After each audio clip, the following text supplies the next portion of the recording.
to become aware of your own of your own businesses, of the economic power of your businesses, and that's a really important thing because music industry is so many things, right? It's very fragmented. It's publishers, it's venues, it's labels, it's lawyers, it's agencies, it's management.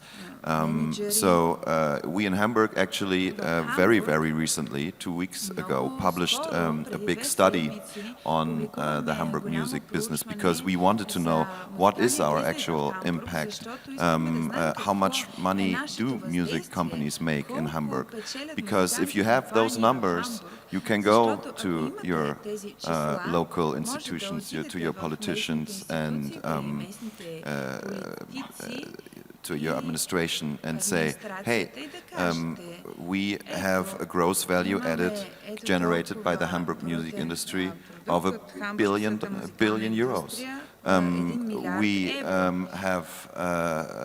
We make up 20% of the whole German music industry. 20% of what's happening in the German music industry is happening in Hamburg.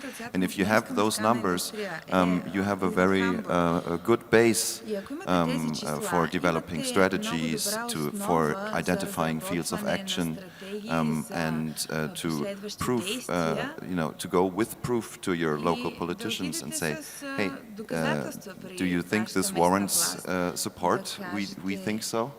And then you have a very strong base for that. So if this is in any way feasible or a possibility, this like an evaluation of your local music market is a very important step, I would say. And if you don't mind, just to add that the numbers and data is key important in order to have a stable floor to step on it and to build the export and whatever kind of industry actually. So we're in Bulgaria. Unfortunately, we're missing the data as it's in Croatia. And one of the reasons is that we're still missing a register of the artists and the register of the music industry, and as well we have a very big problem in the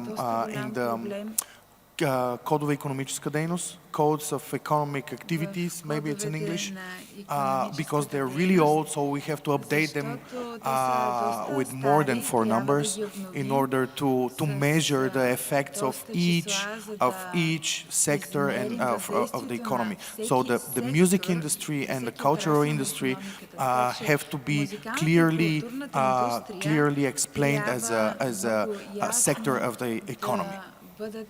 If I can add something, in France, for example, I think regarding recording, it's quite easy to have data because they know their revenue. And for example, in France, when they measure the revenues of the recording industry, they know, well, I haven't seen this for several years, so I don't know, maybe it's more, that like 13% were coming from abroad, so it's an export revenue. So this is very easy to measure, I think, and I think in terms of publishing, it's easy. When it comes to live, this is where it's coming really hard. Do you know what is the revenue? Where are people playing? What are the ticketing revenues you can get from their tour abroad? This is really hard. But sometimes, if you have someone who can really try to gather what is available in your country, it's a start. We used to have this impact on export in France, but it was a survey. We were asking our members, we had an export office and they were members, we were asking them, okay, what is the revenue you are doing outside of Europe? And even for the live people, we were gathering this information. It was not perfect, but it was a start, and every year we could show that we were having a bigger number of shows outside of France, that the revenues were growing. We were even talking about sort of genres, like it's doing great in electronic or maybe in jazz and all that kind of stuff. And it is key because thanks to this, we managed to tell the local authorities that it was important and we doubled the budget from the Ministry of Culture. When you show the data. Yes. Of course. It's always the same. Petya, what do you think? What do you think? Which is our start point? What to do first in order to start the process for the export office? Thank you, Peter. I just wanted to refer to what Corinne just said, because you can look at it from 2 points of view, or 2 sides. One is pure numbers, figures, money, percentages. The other is you can't measure exactly the investment and what's the return and so on. But there is a way, for example, the numbers of concerts, for example, or participations. This is also something. But I'll come back to you, to the initial question about the difficulties in collecting data and analyzing this data. I think that in Bulgaria we do or we can, despite missing mechanisms, we might have some information, quite reliable, let's say for the music industry, the recording industry. I'm looking here, I can see the executive directors both of Musikaltur and Profon. And you can measure, our colleagues can possibly tell us how much we get from abroad, how much more next year we'll get from abroad, for our authors. Same thing with Profon, they can measure the impact, for example. This is something which is more easy to measure. And there is this other part where you don't really know, as Virgo has said once, who contributed to the success of this particular artist. It certainly might have been this music export office, might have been, some other people, his publisher,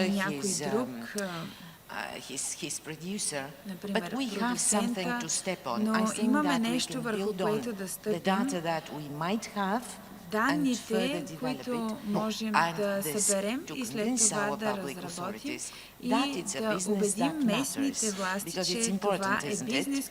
Yes, absolutely, but I would say here that we don't have even any data from the live music industry, which is actually big. We may have from the recording industry and from distributors, but we don't have anything from live industry. So and it's also connected to the artists and the independent artists and the registers and everything which is connected with this live music ecosystem, including the production companies as well. Just a little remark. I absolutely agree that this needs to be developed. Let's start with what we have and develop at the same time at least the framework, how we can start doing this. Because we're not going to be the best one in the world in no time, but if we don't start, we don't get anywhere.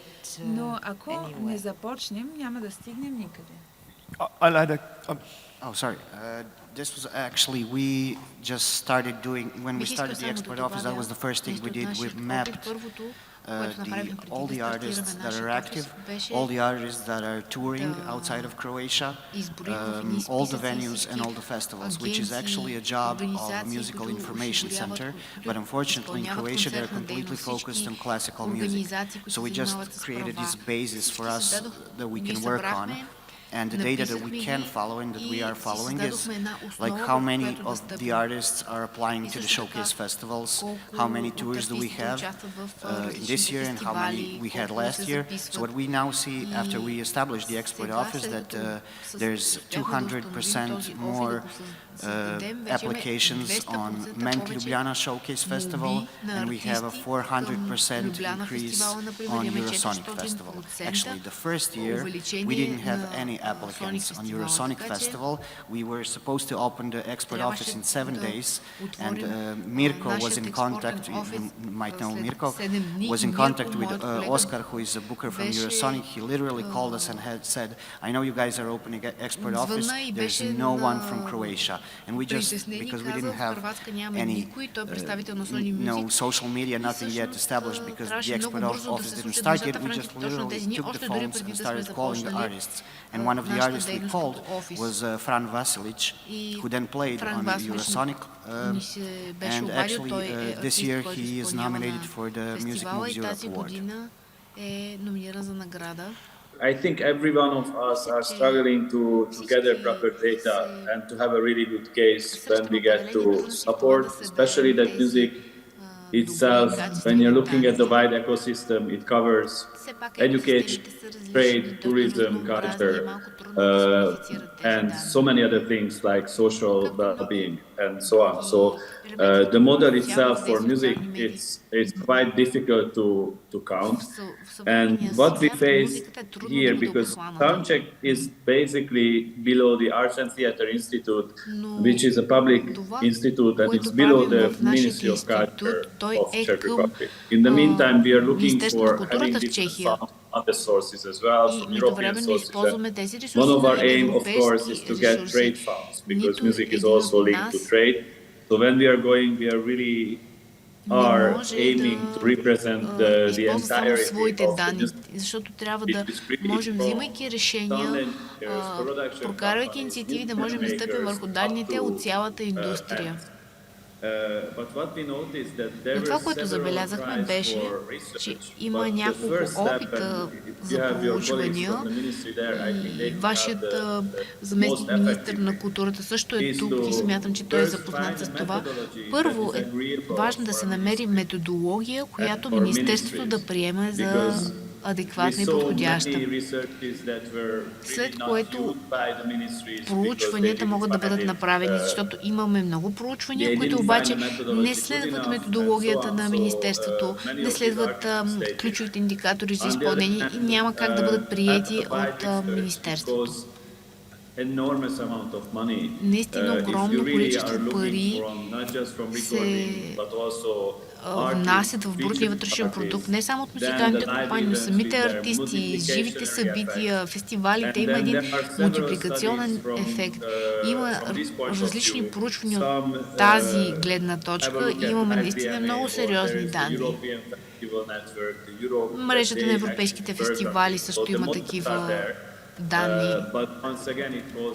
Но още веднъж струва доста да направи една организация такова проучване, то да бъде детайлно, трябва да бъде съобразено с изискванията на Министерството да бъдат използваеми данните.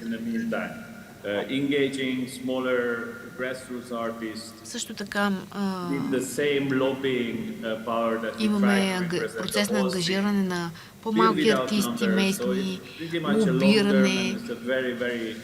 Това са все отделни елементи в тези данни, но това е една огромна комуникационна задача, в която трябва човек да вложи доста страст и настоятелност. Но смятам, че е много важно да се осмисли добре от заинтересованите страни. Искам аз да се включа. So I think maybe just a number of venues in Bulgaria, that sort of data is the starting point. What kind of venue do you have? How many people can we get in? So this is a value, even if you don't know the revenues and everything of that sort, this is the first data. Okay, in Bulgaria we've got that amount of small venues and that amount of festivals. For example, in Bulgaria, you've got 2 showcase festivals in pop music. There is So Alive that is coming in 2 days, and there is Spike. So, and it's important, it's It's a place where the artists from Bulgaria can showcase in front of an international audience and bookers and people from outside. So it's a start also. It's sort of building things, and from these two events, maybe there is data to be gathered about what kind of contacts did they connected with, did they play abroad after that? Were they booked at Eurosonic after that? Were they booked at Riverband, where these are big places where, there is a lot of international bookers getting there, and it's a very key and important place to start an international touring. So this is things, you don't have to have, if you're waiting for any kind of data that you think is the good data, you will not start anywhere. Yeah, absolutely, but data is something... Важно е, разбира се, да има тази карта, да се събират данни е много важно, но данни е една много мащабна дума и може да има много значение. Но просто да събираш данни няма смисъл, ако те не се прилагат. И ти спомена толкова различни нива за това какъв тип данни трябва да се бъде включен. Т.е. какво трябва да знаем, да опознаем по-добре. Нивото на продуцентите, нивото на живите събития, типовете компании, колко артисти, какво правят, колко концерти, колко фестивали, какви фестивали. Може би след това трябва да се агрегира финансовото ниво, т.е. колко приходи има. Това са все важни елементи, важна информация. Но не трябва да забравяме, че икономическата структура е само един аспект от музикалната индустрия. И аз бях изненадан да открия нещо, защото във всички организации, включително и в мрежата за експортни офиси, видяхме, че когато се обединим, можем да лобираме за по-голямо политическо внимание. Но когато интервюирах тези 29 организации, от тези 29-25 получават някаква форма на публично финансиране. Значи 25-29 получават публично финансиране. И аз питах, това публично финансиране свързано ли е с някакво задължение да докажете икономическо въздействие? И отговор беше не, никога не е свързано. Причината за това е, че има други ценни аспекти, които са важни, за да бъдат финансирани тези инициативи, защото икономическият ръст, кариерните възможности, бизнес възможностите, те са част от една много по-широка история и това финансират съответните министерства. Но имаме културна дипломация, имаме видимост на националната марка, има едни меки страни на имиджа, които нашата сфера подчертава. Културния обмен също така. Всички теми са много важни и на политическо ниво. Така че, когато изграждате вашето разбиране за това, защо е важно изграждането на тези офиси, всички тези неща са важни за политическо ниво, и за политиците и за нивото на политиките. Ще дам пример с нашата конференция за музикални фестивали. Ние бяхме много добре установени, когато решихме да направим шоукейс платформата като конференция. И начин, по който обяснихме защо сме важни, ние казваме, ето, ние сме една платформа за бизнес развитие, свързана с растежа на музикалната индустрия, но същевременно ползата от това да имаш такъв фестивал витрина или шоукейс фестивал, това значи, че този фестивал ще бъде отразен от чуждите медии. Президентът на компанията е също там. Това умножава стойността на самото събитие много повече от това еднократно събитие като чисто икономическа стойност. Така че има много аспекти. Ако човек е внимателен и съобразява тези аспекти и успее добре да се обоснове, тогава стойността ще нарасне неимоверно и икономиката е само един стълб, но идеята ми беше, че има и други стълбове, с които може да играете.